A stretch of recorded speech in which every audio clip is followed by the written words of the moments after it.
Welcome to Keep What You Earn, a show for entrepreneurs and business owners who want to scale and build enterprise value without making costly mistakes. I'm your host, Shannon Weinstein. I'm a CFO and CPA who left a career serving Fortune 50 companies in Wall Street to help business owners just like you make life-changing wealth with your business. These episodes are meant to be super tactical and actionable, but please remember, consult your own financial professional before you implement anything you learn in this podcast. Now, if you'd be interested in working with us to do so, check out the show notes for more information about our company, Keep What You Earn Co. All right, let's start the show. So I was inspired. The other night, I was attending the Junior Achievement Steps for Success program that we're sponsoring, and they were talking about different types of bank accounts and different types of accounts where you can put your money to invest or to save. And they were bringing up the different types of, again, ways to either store your money or save your money. And I was really intrigued by, the kids' reactions to like knowing that there was more than one type of bank account. And it made me realize that that may not be common knowledge to people, that there's more than one type of bank account. So I wanted to break down for you different cash management strategies for a business owner in a non-traditional form. And I have gotten this question before, so I think it's really important to answer that, like, what do I do with my cash if I feel like I have enough cash in the bank and I feel like it's not working hard enough for me? So if this feels like you, then this is your episode, because I'm going to unpack the different ways that you could leverage your cash in order to make more money. So number one, let's just knock it out, the checking account. We all know that there is a checking account in pretty much every business. If you don't have a business checking account, go open one right now, because every business should have at least one business checking account that they use for operating expenses. Maybe you're using it for payroll. Maybe you're using it for your income, like when the income deposits come in, or all of the above. And you may have multiple checking accounts. I recommend having multiple for different purposes. And I recommend, if you run payroll, potentially having a payroll checking account, potentially having a operating expenses checking account. And you can use it to also budget. You can use them to create sort of an envelope method of knowing how much you have to spend in each area based on the balance that you have in each account. This is similar to the profit first model if you follow that. Now, I'm a fan of profit first. I'm a fan of the sentiment, the idea of it, but the execution can be really mucky if you don't have the right guidance for it. So before you go open 6 checking accounts, I think you should start with 1 or 2 and just make sure you can be disciplined enough. And if you need to open more, you can. Now, moving on from the checking account, you've got a savings account. Now, savings accounts are a little bit different. Checking accounts will have a little tiny bit of interest. Like lately, it's been at point oh something percent, like 0.05%, something like that. So unnoticeable. I don't even know how much it is. Savings accounts are typically going to be higher interest. And if you can find a high yield savings account, even higher. You have to keep in mind that that will fluctuate as interest rates go up and down. So a high yield savings account specifically is great if you need to have liquid cash, which I'll explain, but if you need to have liquid cash, but you want it working a little harder than in the checking account and you don't plan on using it that frequently, because savings accounts typically have a limit on how many times you can take money out of them in a given month. They're designed to be hold it accounts. They're designed to be accounts where you put your money in and you don't touch it. So they limit the amount of transactions that you can have coming out of it, which is smart. It makes sense because otherwise we'd be using that for our checking and be earning interest on it, but you can't do that.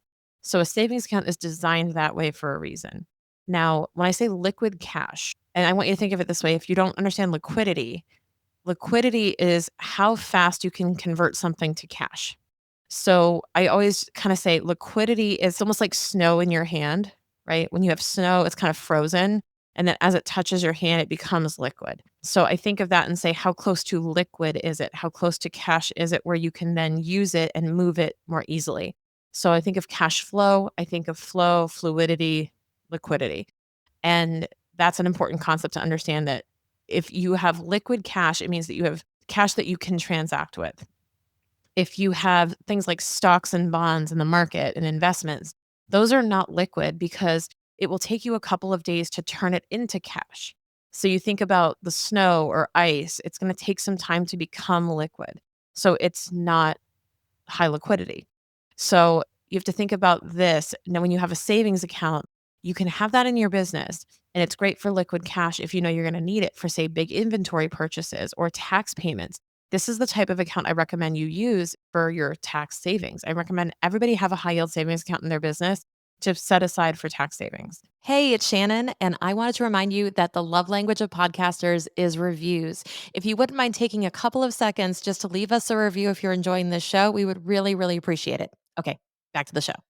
Now, if you want to go a step further, if you want to then say, okay, I have enough cash in the business, I have enough in my checking account, and I typically recommend, keep in mind that you have about 4 to 6 months of monthly expenses in your checking account. Okay. Then we have anything extra in the savings account. But if you want to take it a step further and you say, you know what, I want to invest the money and I want it to grow. And I know I'm not going to touch it for a long time and I don't need it to be liquid. And I want to go one step further with it. There are a couple things you can do. You can open a corporate brokerage. If you have a corporation, you can open a brokerage in the corporation's name and you can actually invest in the market under the corporation. Now, this means that when you buy and sell these securities or these investments, you're going to have capital gains and losses underneath the business. Just keep that in mind. You're going to have investment income and expenses. You could also just take a distribution or pay yourself out of your business, and then you can take that and go invest in your own brokerage account or your own retirement or your own, types of funds that you have. Now, the brokerage accounts, keep in mind, are taxable brokerages. These are not your typical IRA, 401k, and they don't really have a tax benefit in a sense just by putting money into them. In reality, there's 2 tax benefits. One is if you don't make money, if you lose money, like let's say you buy an investment and then you go sell it for less than you bought it for, you have what's called a capital loss. And you can deduct capital losses up to a certain limit, and that will reduce your taxable income, like a deduction. Well, and you actually lost money, so that's why. It's not like you get money and you get to deduct it. But the other side of it is that capital gains, if you actually make money, capital gains are traditionally taxed at a lower rate than regular income. So if you're making money from, increased values of your investments, then it may be a good idea to make money that way as well, because you can typically pay less in taxes for the dollars earned there. Now, typically businesses won't really invest a ton of money in a brokerage. It's a lot riskier. And honestly, that's not what you created a business for to do anyway, most likely. You're not going to be putting all your money in a brokerage account just, once you put it in your business.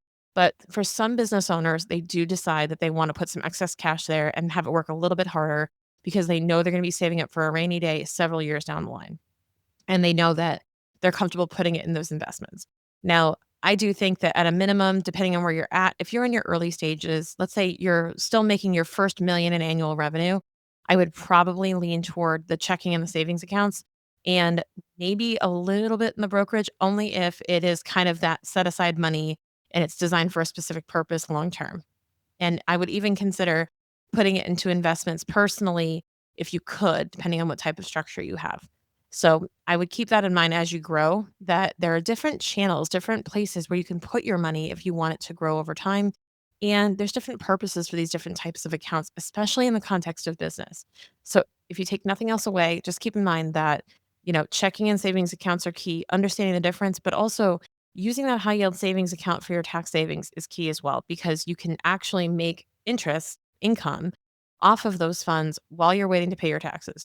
And sometimes you can actually make a lot more money than the penalties that get incurred. So it can be a good option if you choose to just set that money aside, forget it, and let it earn interest on your high yield savings account. So keep that in mind as you plan out your strategy and how you're managing your cash. So profitability is one thing, but cash flow is what truly keeps your business running smoothly. It's not just about how much you make, it's about how much you can actually use to sustain and grow and maintain that cash in your control. When you book a power session with me, we can take a look at your payment cycles, your transaction timing, and your personal cash needs to make sure you're staying ahead of the curve. Managing cash flow is a constant process, but one of the most important pieces of the puzzle for a successful business. Find out more information about a power session with me to do your cash flow forecast in the show notes.